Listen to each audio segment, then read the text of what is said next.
नमस्कार, मैं हूं संजय श्रीवास्तव। हमारे साथ हैं भारतीय जनता पार्टी के महामंत्री सुरेश भट्ट जी। कहते हैं कि आदमी एक प्रदेश में जब किसी संगठन का संचालन करता है या काम करता है तो बड़ी मुसीबतें सामने आती हैं, लेकिन ये एक ऐसी शख्सियत है जिन्होंने 2 प्रदेश में बखूबी मतलब आप कह सकते हैं कि सफलतापूर्वक और अच्छे परिणाम के साथ हरियाणा में संगठन चलाया और उसके बाद आज उत्तराखंड जो कि इनकी जन्मभूमि है, यहाँ पे ये महामंत्री हैं। जिस तरह से ये संगठन का संचालन कर रहे हैं, इनके नाम पे भारतीय जनता पार्टी में कहा जाता है कि हरियाणा के चाणक्य के रूप में यहाँ इन्होंने वहाँ पे राजनीति को एक स्वरूप दिया। भारतीय जनता पार्टी ने वहाँ पे जो गति पकड़ी, जो पहचान बनाई, उसमें इनकी बड़ी महत्वपूर्ण भूमिका थी।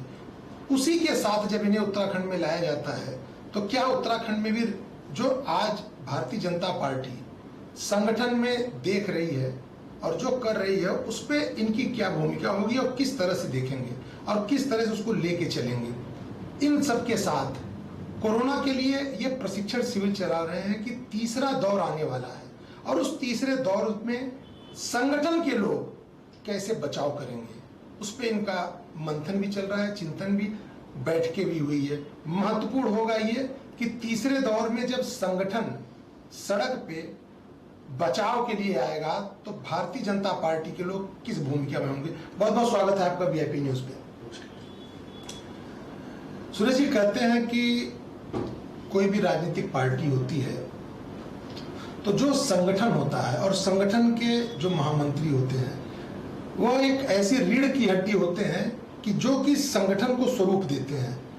और जब वही संगठन के लोग सत्ता में जाते हैं तो जितने सफलतापूर्वक काम वो संगठन में करते हैं, सत्ता में जाने के बाद वह रिजल्ट क्यों नहीं आता? क्योंकि आप दोनों स्टेट आपने देखा है और आपने तो बहुत से नेता दिए हैं, तो ये प्रश्न आपसे लाजमी है कि जब आदमी सत्ता में रहता है और संगठन के बाद सत्ता में आता है तो संगठन में सफलता सत्ता में क्यों नहीं हो पाती? ऐसा नहीं है कि आप कहाँ कौन सा उदाहरण करें, मुझे ऐसा नहीं मालूम, लेकिन भारतीय जनता पार्टी का कार्यकर्ता तो इस प्रकार का उसका शिक्षण प्रशिक्षण है, उसको चाहे आप संगठन का काम दो चाहे सरकार का काम दो, उसको बखूबी करता है और उसमें वो पूरी मेहनत के साथ, पूरी लगन के साथ जो उसने उसकी जो क्षमता है उसके अनुसार वो काम करता है। अंततः परिणाम ऐसा है कि एक बार परिणाम ईश्वर के हाथ में भी होता है। उत्तराखंड के मुख्यमंत्री त्रिवेंद्र सिंह रावत, संगठन के नाम पे हम लोगों ने देखा कि झारखंड उनको मिला, सफलता लेके आए। उत्तर प्रदेश में संगठन प्रभारी थे, अच्छी सफलता लेके आए।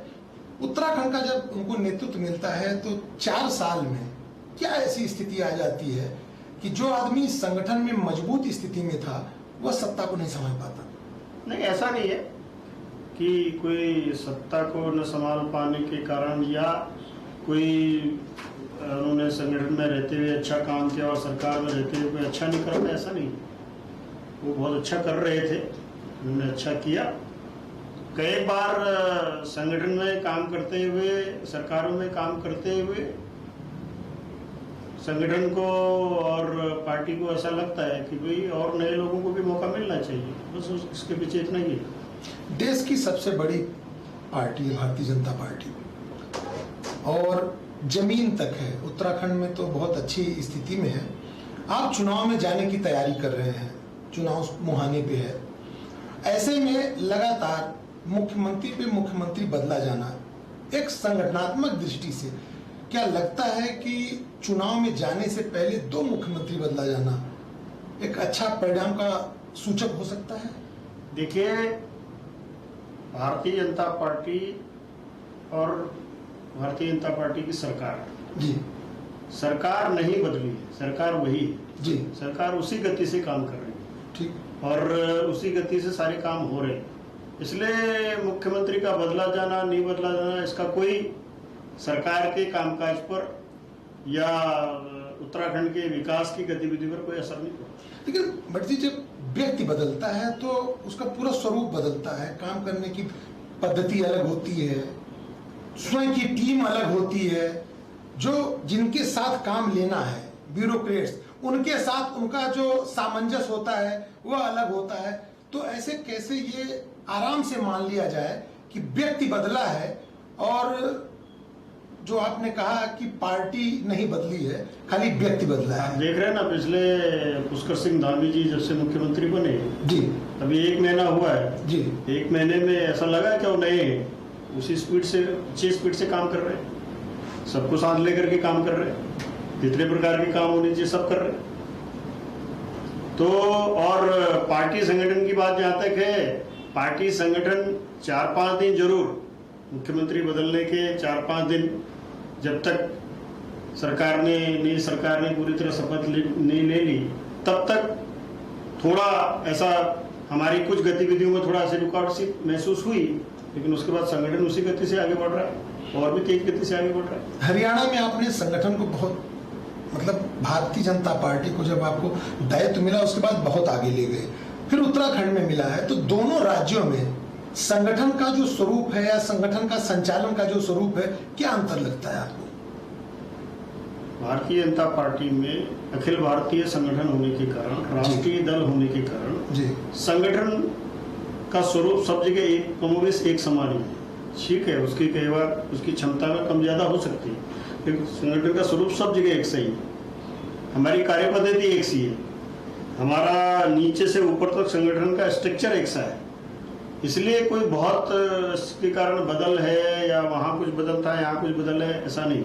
हाँ, उत्तराखंड के बारे में मैं ये कह सकता हूँ कि उत्तराखंड में भारतीय जनता पार्टी का संगठन बहुत मजबूत है, हर बूथ तक है, और कार्यकर्ताओं की एक बहुत बड़ी टोली हमारे पास है। लेकिन हरियाणा के संदर्भ में मैं आज से, यानी जब मैं कह सकता हूँ कि आज से 5 साल पहले हम ये नहीं कह सकते थे। जी, जी, आज जरूर, आज भी हम ये नहीं कह सकते एकदम संगठन हमारा बहुत वहाँ एकदम शक्तिशाली है, लेकिन हाँ, हम ये कह सकते हैं कि हरियाणा के अंदर भी अब भारतीय जनता पार्टी का संगठन काफी अच्छा मजबूत हुआ है। तो बूथ आपका बहुत मजबूत है उत्तराखंड में, इसीलिए जो आपने बैठकें की है या जिस बूथ पे आप जा रहे हैं कोरोना की तीसरी लहर को लेकर के, क्या तैयारियां हैं और किस रणनीति के तहत आप जा रहे हैं? देखिए, पिछले 1 साल से जिस प्रकार की देश और दुनिया के अंदर इस महामारी के कारण पूरी मानव सभ्यता पर एक बहुत बड़ा आघात लगा है। कोरोना महामारी एक ऐसी महामारी है कि जिसको कह सकते हैं कि जो छिपी हुई है, जिसका स्वरूप कुछ दिखाई नहीं देता, ऐसी महामारी से लड़ने के लिए हमारे देश के यशस्वी प्रधानमंत्री आदरणीय नरेंद्र मोदी जी के नेतृत्व में पूरे देश ने ये लड़ाई लड़ी है। सरकार केंद्र की हो चाहे प्रदेश की हो, उन्होंने बहुत इस पर मजबूती के साथ, सफलता के साथ कोरोना की इस लड़ाई को लड़ने का काम किया है।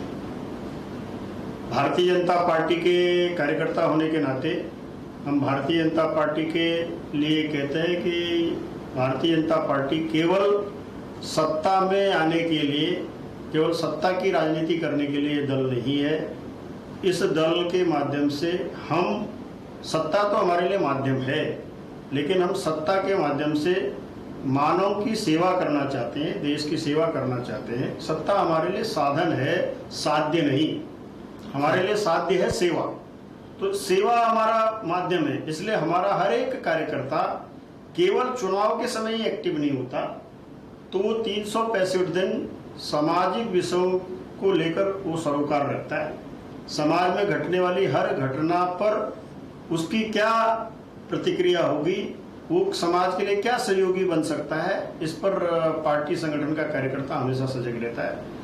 कोरोना की इस महामारी के कालखंड में, चाहे कोरोना की पहली लहर हो चाहे कोरोना की दूसरी लहर हो, हमारे आदरणीय राष्ट्रीय अध्यक्ष जेपी नड्डा जी ने आह्वान किया कि सेवा ही संगठन के माध्यम से भारतीय जनता पार्टी का कार्यकर्ता सेवा के काम को करेगा।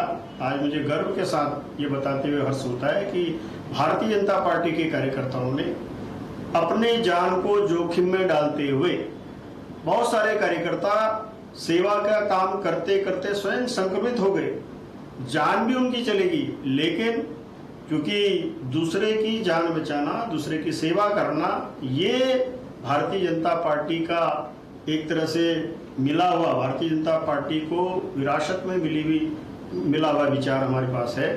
तो इसको काम करके सेवाई संगठन के माध्यम से हमने बहुत महत्वपूर्ण काम संगठन की ओर से किए। जिस प्रकार से तीसरी लहर के बारे में देश के बहुत सारे विशेषज्ञ इस प्रकार की चेतावनी दे रहे हैं, सुझाव भी दे रहे हैं कि तीसरी लहर आ सकती है। ये तीसरी लहर, हम तो ये कहेंगे, भगवान से प्रार्थना करेंगे कि तीसरी लहर ना आए, लेकिन तीसरी लहर आती है तो भारतीय जनता पार्टी एक जिम्मेदार राजनीतिक दल होने के कारण और अपनी जिम्मेदारियों को बखूबी निभाते हुए, क्योंकि हम इस देश के एक जिम्मेदार नागरिक भी हैं, हम उस नागरिक की भूमिका को निभाएं। हम एक जागरूक नागरिक के नाते समाज को सजग और सक्रिय करने का काम करें।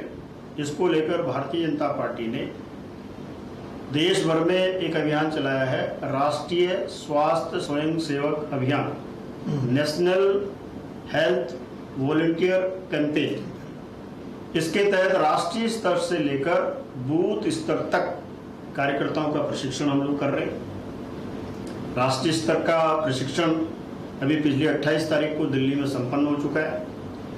प्रदेश स्तर का प्रशिक्षण कल यहीं देहरादून के अंदर संपन्न होना है, जिसमें हर जिले से 5 कार्यकर्ता हमने बुलाए। इसके अगले 10 दिनों में हर जिला स्तर पर जिले का प्रशिक्षण होगा, जिसमें हर मंडल से 5 कार्यकर्ता आएंगे, और उसके अगले 10 दिन में हर मंडल स्तर पर ये प्रशिक्षण होगा, जिसमें हर बूथ से 2 कार्यकर्ता आएंगे।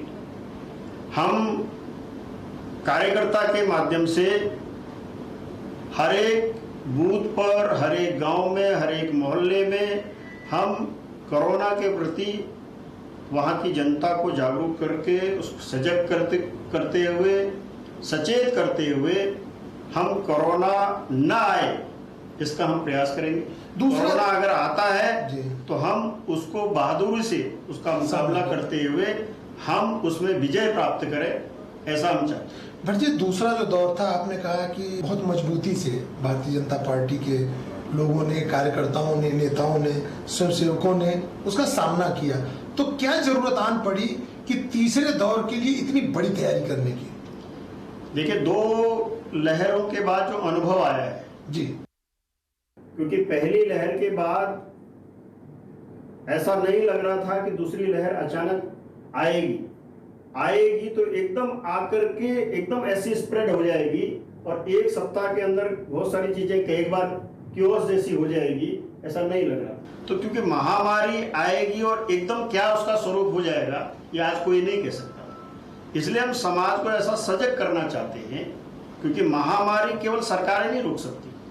महामारी आएगी तो केवल आप ये कहें कि केवल हमारा हेल्थ सेक्टर उसको कंट्रोल कर लेगा, ये कहीं दुनिया में नहीं होता।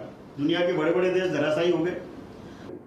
तो महामारी अगर आएगी, अगर इस स्वरूप में आएगी तो समाज को खड़ा करना पड़ेगा। समाज अगर जागरूक है, समाज अगर सजग है, तो हम बड़ी से बड़ी महामारी को भी रोक लेंगे और उसमें विजय। कोरोना से बहुत कुछ सीखने को मिला। कोरोना के दौर के बाद एक आप देख रहे हैं आर्थिक तंगी आ रही है, तो एक संगठन के स्तर पे कुछ ऐसा कार्यक्रम या कुछ ऐसा जो मंथन या चिंतन कुछ किया जा रहा है कि आम आदमी तक पहुंचा जा सके, उनकी मदद की जा सके, उनको उस आर्थिक तंगी से निकाला जा सके।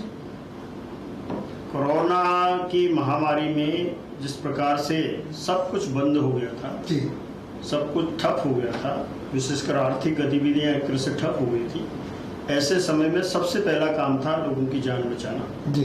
लोगों को भूख से बाहर निकाला, वो लोग कम से कम भूख से निजात पाएं।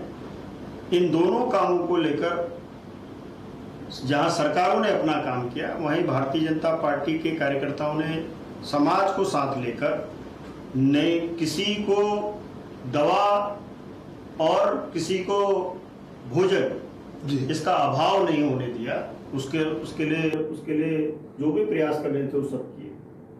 आज ये हम कह सकते हैं कि कोरोना के कारण हमारी आर्थिक गतिविधियों में एक प्रभाव तो पड़ा है जी।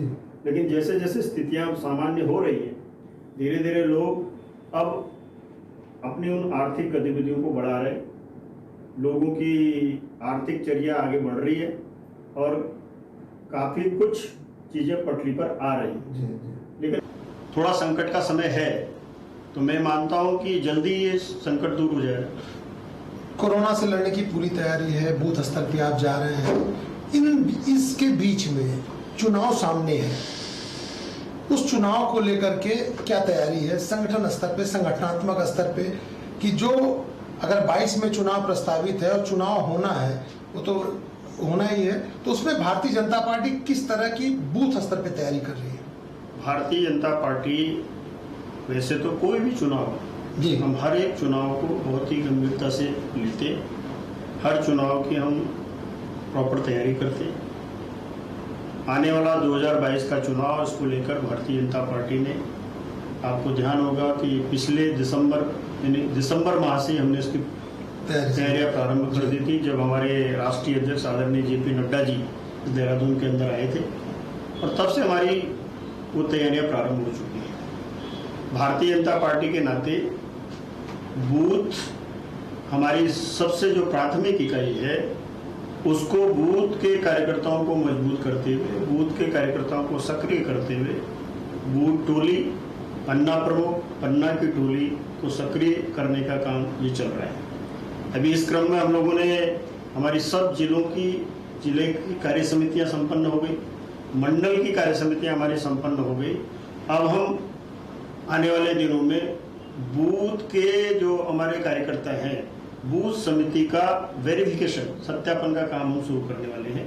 उस सत्यापन का काम होगा और आगे आने वाले दिनों में हमारे राष्ट्रीय अध्यक्ष जी का भी दौरा प्रस्तावित है। राष्ट्रीय अध्यक्ष जी का दौरा होगा, हमारे राष्ट्रीय पदाधिकारी और पदाधिकारियों का भी दौरा होगा, और 1 सितंबर माह में हम एक डोर टू डोर कैंपेन भी लेने वाले हैं। और हमारे जो प्रणेता हैं पार्टी के, दीनदयाल उपाध्याय जी की जयंती को निमित्त मानकर एक डोर टू डोर कैंपेन भी आने वाले दिनों में ले रहे हैं। पार्टी हर स्तर पर अपनी तैयारी कर रही है और मजबूती से तैयारी कर रही है। संगठन के रूप में या महामंत्री के रूप में आपकी टीम है, पूरी तैयारी कर रहे हैं।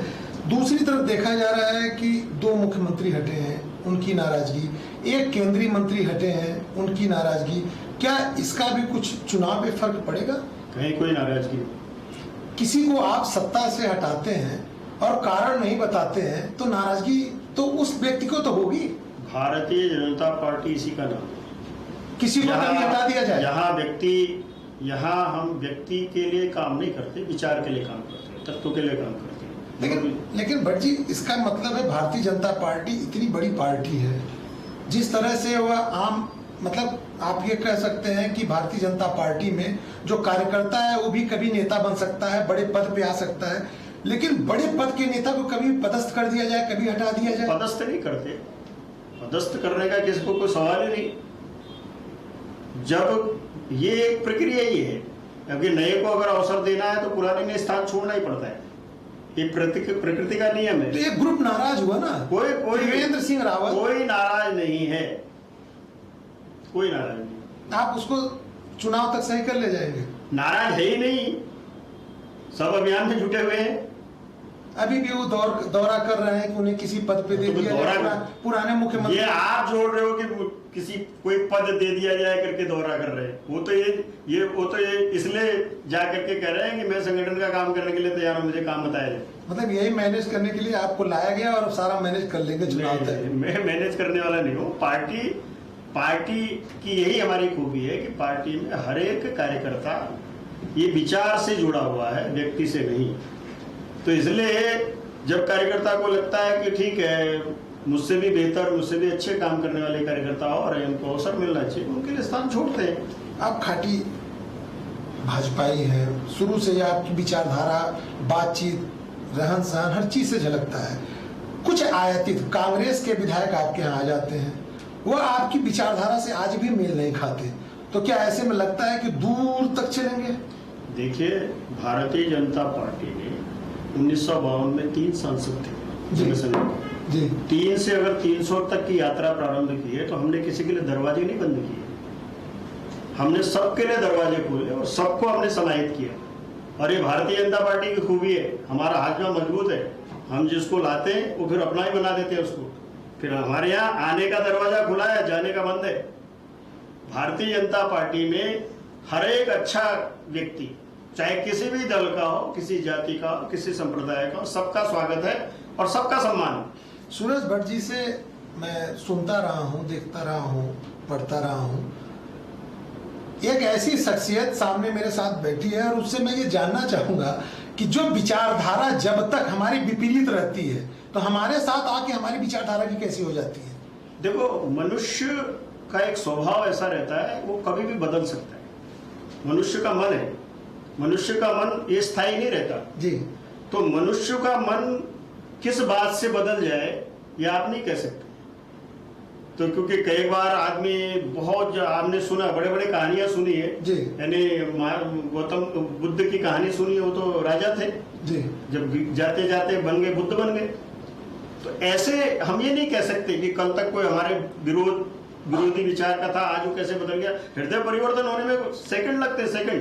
लेकिन किसी बात को अगर आपके मन को टच कर गई, कोई आपके हृदय को बात छू गई, आप तुरंत सोचते हैं मैं तो अभी तक गलत फंसा था जी, सही रास्ता कोई और है। लेकिन भट्ट जी, उनके कार्यक्रमों से, उनके क्रियाकलापों से, उनकी टीम की भाषा से, उनकी बॉडी लैंग्वेज से तो कम से कम मैं ये तो कह सकता हूं कि 50% लोग आज भी भारतीय विचारधारा के नहीं लगते, भारतीय जनता पार्टी के। देखिए, ऐसा है, जब हम काम करते हैं तो काम करते करते एक उसका एक दायरा भी बनता है जी, और उसमें कुछ लोग भी जुड़ते हैं जी। तो स्वाभाविक है, अभी तो मैं बदला हूं, धीरे धीरे और लोग भी बदलेंगे मेरे साथ जो लगे हैं, फिर टाइम लगता है उसमें कोई बात नहीं। ये इंतजार करने की हमको आदत है। अगर चुनाव के पहले उन्होंने मन फिर बदला और वापस जाने की तैयारी में हुए तो क्या उन्हें आप जाने देंगे कि मनाने का प्रयास करेंगे? बीजेपी में आने का रास्ता खुला है, जाने का नहीं। तो जाने में अपने आप आदमी जाएगा ना, उसके लिए आपसे कोई नहीं जाएगा, चिंता मत करो। सबको मैं पार्टी में सबका सम्मान है, सबका मान है, सबको उचित स्थान पर बैठाने का स्थान। आप कई विषय में प्रशिक्षण लेते हैं, लोगों को देते हैं, कार्यकर्ताओं को करते हैं। उत्तराखंड में कई विधायक ऐसे हैं जिन पे कई आरोप लगते हैं, तो उनको भी क्या प्रशिक्षण की आवश्यकता है? आपने देखा होगा पिछले दिन कई विधायकों पे संगीन आरोप लगे हैं, और चाहे वो हरिद्वार के रहे हों, चाहे उधर के रहे हों, तो मैं नाम नहीं लूंगा किसी का, लेकिन उस चीज पे क्या, मैं उनके ऊपर नहीं जाऊंगा क्योंकि मैं जानता हूं आप संगठनात्मक व्यक्ति हैं और आप लोगों को सिखाते हैं, भारतीय जनता पार्टी की विचारधारा से लोगों को जोड़ते हैं। तो जो ये विचारधारा बीच में आ जाती है तो क्या एक प्रशिक्षण की जरूरत है उन लोगों को? देखिए, ऐसा है, भारतीय जनता पार्टी ने हमेशा सुचिता की राजनीति की। हमने आचरण को सर्वोच्च माना है, लेकिन जहां तक आपने कहा कि कुछ लोगों के ऊपर आरोप लगे, आरोप लगाना ये अलग बात है, लेकिन आरोप सिद्ध होना, क्योंकि राजनीतिक क्षेत्र में बहुत सारे आज की परिस्थिति में कई बार आरोप कैसे लगते हैं। आज ही मैंने पढ़ा है, ये जो आप हरिद्वार वाली बात करते हैं, उन्होंने माफी मांग ली, जिसने आरोप लगाया था, केस वापस लिया। मैंने अभी मतलब आपकी सरकार है, आप तो माफी तो मनाई देंगे? ऐसा नहीं, ऐसा कोई सरकार है तो ऐसा कर, नहीं तो रिपोर्ट ही क्यों लिखते अगर ऐसा होता तो। आप तो ऐसे, तो ऐसा नहीं है। हाँ, सबसे अपेक्षा है कि सब आचरण की शुद्धता सबकी चाहिए है, और इसके कारण भारतीय जनता पार्टी में कुछ लोगों पर आरोप लग गया तो उसके कारण क्या होगा, आरोप की जब तक सिद्धता नहीं होती तब तक आरोप को एक तरह से मानना चाहिए कि ठीक है।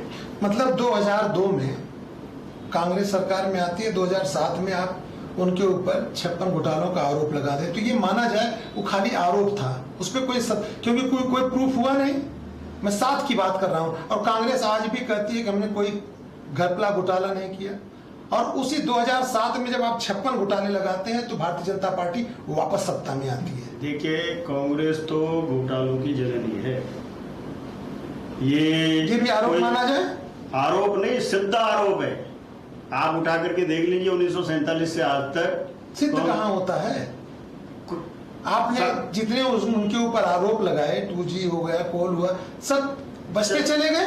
नहीं, सब चल रहे हैं, सब चल रहे हैं, और दूसरा क्या है कि आरोप की सिद्धता का एक प्रक्रिया है, उसकी एक प्रोसेस है। चलो कल को उसके लिए करें, लेकिन जनमानस में, आम जन में परसेप्शन बनना, आम जन में एक धारणा बनना, वो भी महत्वपूर्ण है कि आम जन उसको कैसे लेता है।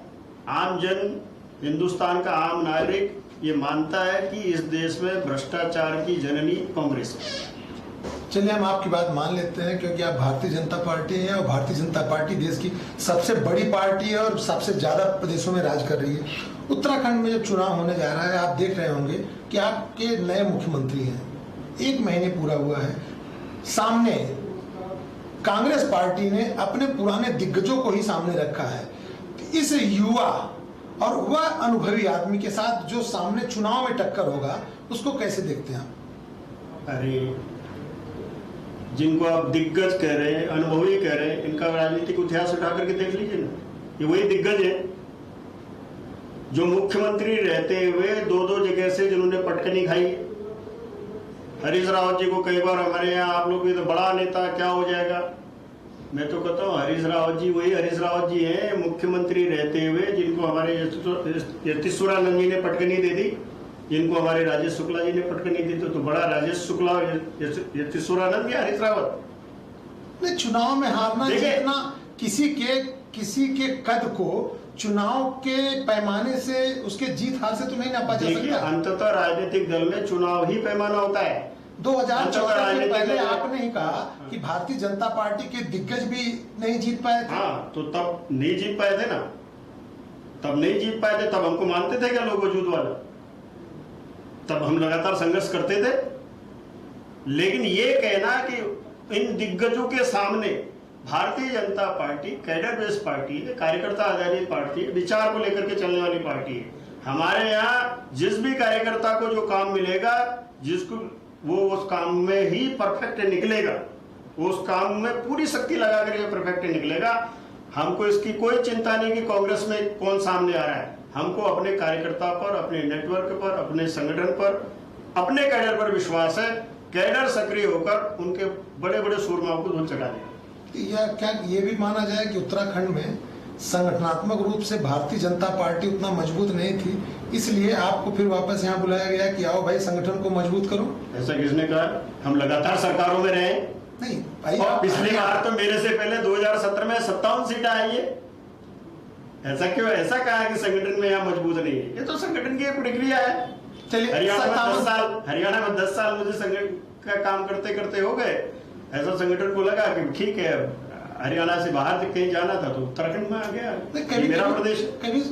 कभी शुरू में देखने में मिलता था कि केवल सरकार सरकार संगठन, सरकार सरकार। आज सरकार संगठन दोनों पैरेलल चल रही है, तो चुनाव भी हो सकता है, चुनाव के मद्देनजर भी हो सकता है। चुनाव में आप जा रहे हैं, चुनाव सामने है, चुनाव की मुहाने पे उत्तराखंड है, कितनी सीट मानी जाए?